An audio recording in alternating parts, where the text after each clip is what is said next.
In this video, I'm going to show you how to insert a copyright symbol in Adobe Photoshop using the easiest and cleanest method possible. If you ever need to add a copyright sign to a design, a logo mockup, a footer, or even social media graphics, this quick trick will save you time and make your text look professional. And before we jump in, if this tutorial helps you out, make sure to hit that like button and subscribe for more Photoshop tips just like this. All right, let's get into it. First, open your project in Adobe Photoshop and make sure you have the Type tool selected. You can do that by pressing T on your keyboard or by clicking the Type tool from the toolbar on the left.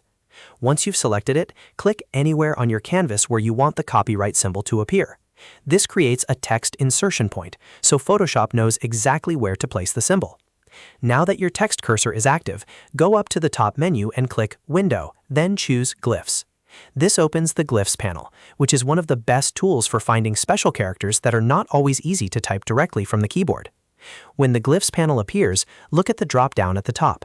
By default, it may say Entire Font, but we want to narrow things down so the symbol is easier to find. Click that drop-down and change it to Symbols. This filters the panel and removes all the regular letters, leaving you with a much smaller group of special characters. Now you'll see a clean grid of symbols, which makes it much easier to spot the copyright sign. Scroll if needed, locate the copyright symbol, and then simply double-click it. Photoshop will instantly insert the symbol right where your text cursor is placed. If you want, you can continue typing after it or style it just like normal text by changing the font, size, color, or alignment. This method is especially useful because it keeps your workflow clean and avoids copy-pasting from random websites or character maps. It also gives you access to the exact symbol directly inside Photoshop, which is perfect for designers who want a faster and more professional process.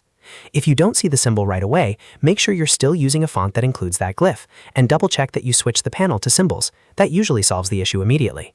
And that's it. You now know how to insert a copyright symbol in Adobe Photoshop using the Glyphs panel method. It's simple, it's clean, and once you've done it a couple of times, it becomes second nature. If this video helped, please give it a thumbs up and subscribe to the channel for more easy Photoshop tutorials. Thanks for watching, and I'll see you in the next one.